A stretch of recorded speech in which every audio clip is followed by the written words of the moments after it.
काय बोलतेस कळतंय ना? हो त्यांनीच सांगितलं मला.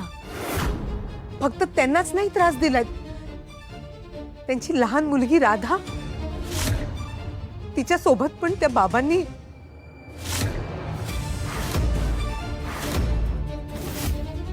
खूप चिडल्या होत्या त्या. म्हणून आम्ही त्या बाबाचा पडदा फाश करायचं ठरवलं. श्रद्धेच्या नावाखाली तो बाबा जे जे करतो, जसं जसं घाणेरडं वागतो, त्या सगळ्याचे व्हिडिओ क्लिप्स आहेत त्याच्याकडे.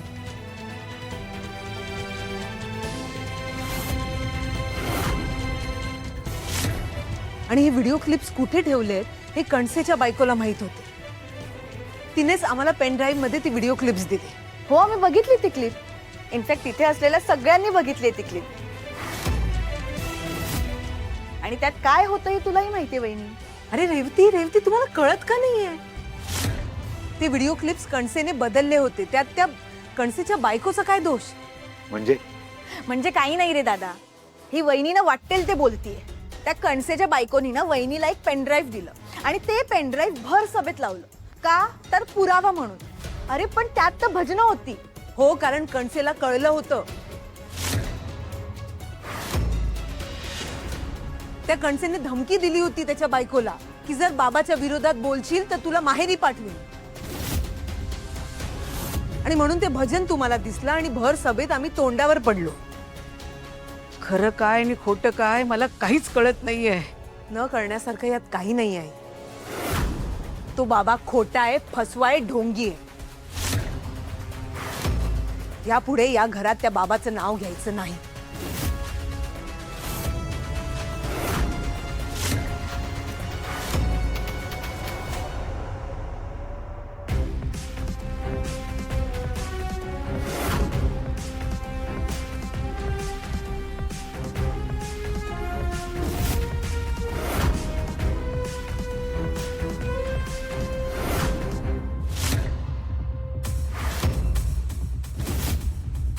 वहिनी मी तुला पुन्हा एकदा सांगते, तुझा काहीतरी गैरसमज होतोय.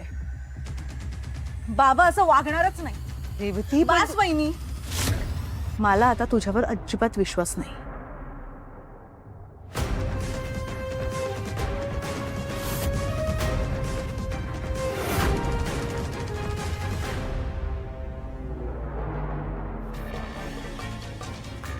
रेवती काय झालंय काय त्याला?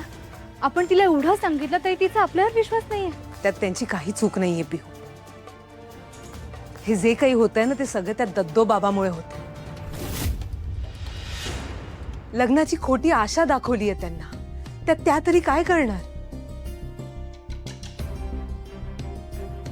आणि तो असंच सगळ्या भक्तांना अशी खोटी आशा दाखवतो.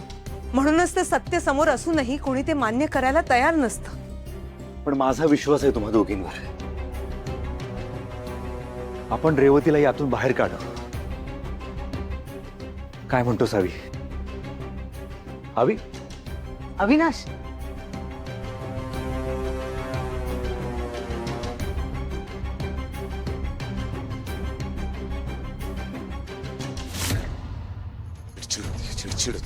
चिडचिड होतीये माझी, संताप होतोय माझा त्या मूर्ख बाबावर अविनाश, विश्वास ठेवला मी अविनाश. त्याच्यावर. काय करत होती तू? 10 वेळा सांगत होतीस मला ओरडून की नका विश्वास ठेवू. मला काहीतरी ऑड वाटतं, मी नाही विश्वास ठेवला तुझ्यावर. का असं वागतो मी नेहमी आपल्याच माणसांवर? मी विश्वास ठेवत नाही. तो एक नंबरचा नीच फ्रॉड माणूस, फ्रॉड बाबा. त्याच्याकडे मी माझी बहीण, माझी बायको, माझी मुलगी सगळ्यांना पाठवत होतो. का तर काय मला प्रमोशन मिळेल, आपल्याला कॉन्ट्रॅक्ट मिळतंय, बहिणीचं लग्न ठरतंय, 4 पैसे येतात. काय स्वप्न बघत होतो मी? इथे एसी लावायचा, इथे टीव्ही, फ्रीज. हे काय काय काय मूर्खपणा आहे सगळा. चांगली चपराक बसली मला. अवी नाही, सगळं घालवून बसलो मी. चिडचिड याच गोष्टीची होती की मी कसा विश्वास ठेवतो दरवेळी अशा चुकीच्या माणसांवर. तुम्ही दोघी घरी नव्हतात, आम्ही वेड्यासारखं शोधत होतो तुम्हाला. त्याही वेळी असं वाटलं की त्या बाबाला फोन करून विचारूया. त्याला फोन करून विचारलं तर हा मला म्हणतोय मला दिव्य शक्तीने कळतंय की ती सुखरूप आहे. तो नीच हलकट नालायक माणूस निघालाच तो बाबा. पण त्याच्याबरोबर मी पाहिलेली स्वप्न तडा तडा तुटली का?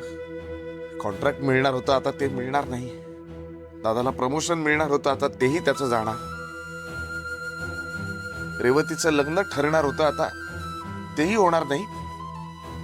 म्हणून तर चिडली ती माझ्यावर. नाही नाही, मला ना पटतच नाहीये. अनुवहिनीचा ना नक्की काहीतरी गैरसमज झालेला असणार. दत्तो बाबा असं वागणारच नाही. ते काय काय काहीच कळ. रेऊ, अशी काय बडबडतेस इथे एकटीच? काही नाही. रेऊ, अगं तू बोलू शकतेस माझ्याशी, तेवढंच मन हलकं होतं. अगं सांगितलं ना वहिनी काही नाही म्हणून. आणि जरी काही झालं असेल ना तरी मला तुला सांगायचं नाही.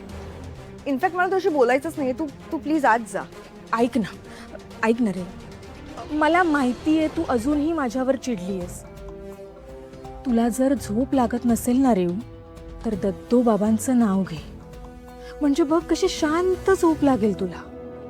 हा, एक मिनिट वहिनी, काय म्हणालीस तू? दद्दू बाबांचं नाव घेऊ? हा, म्हणजे शांत झोप लागेल अगं तुला. म्हणजे तुझाही विश्वास आहे त्यांच्यावर? अर्थात. म्हणजे अनुवहिनी जे बोलते ते तुलाही पटत नाहीये ना? खरं सांगू तुला, मला नाही पटत अनु जे काही वागते ते. नाही, तिने मला या घरात परत आणलं यासाठी आजन्म ऋणी असेल मी तिची. पण एवढं सगळं चांगलं सुरू असताना दद्दू बाबांसारख्या चांगल्या माणसावर उगाच का संशय घेते ती, मला खरंच काही कळत नाहीये. अनुचं नक्की काहीतरी गैरसमज झालाय. दद्दू बाबा असं कधीच वागणार नाहीत. हो, मलाही अगदी असंच वाटतंय वहिनी. म्हणजे ना अनुवहिनीला कोणीतरी दुसऱ्याने किडनॅप केलं असणार आहे आणि अंधारात तिला कळलं नसणार, म्हणून तिला वाटते की तिला दद्दू बाबांनी किडनॅप केलं. हो, आणि रेवती, पिहू आणि अनुला ना दत्तो बाबा आधीपासूनच खटकत होते, म्हणून कदाचित त्यांना असं वाटतंय की दत्तो बाबांनीच त्यांना किडनॅप केलं. तुला वाईट नसेल वाटणार तर एक बोलू का मी रेऊ? मला असं वाटतंय ना रेऊ की अनुला तुझं लग्नच व्हायला नकोय. नाहीतर बघ ना, मग असं का वागली असती एवढं सगळं सुरळीत सुरू असताना ती? आणि अनुला खूप चांगलं माहितीये रेऊ.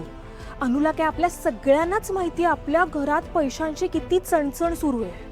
बघ ना रेऊ, जर उद्या तुझं लग्न ठरलं तर लग्नाच्या खर्चाचं काय? कदाचित तुझ्या लग्नाचा खर्च नको असेल म्हणून अनु अशी वागत असेल.